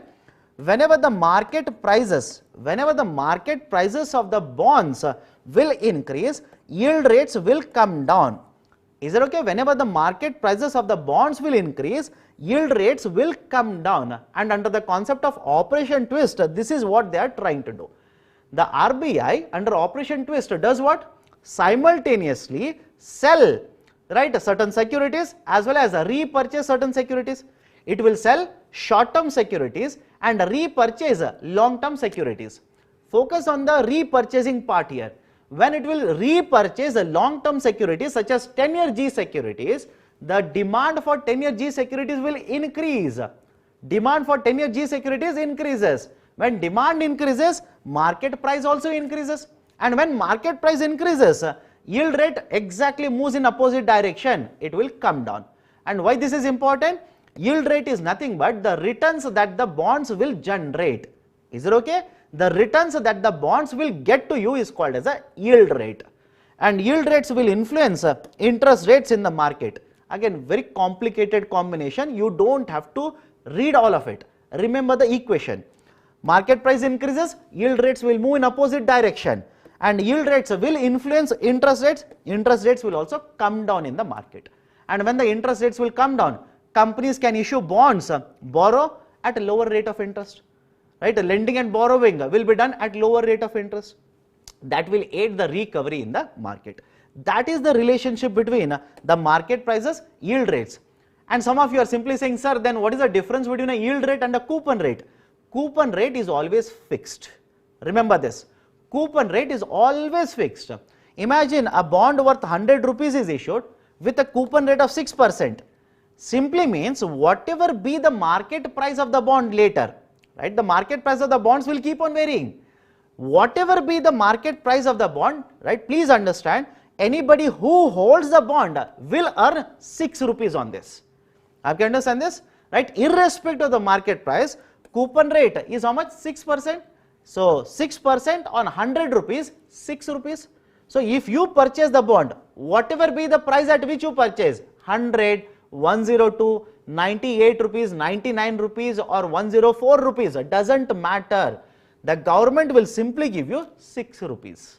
I can understand, coupon rate is always fixed, but the yield rate will keep on varying as per the market prices.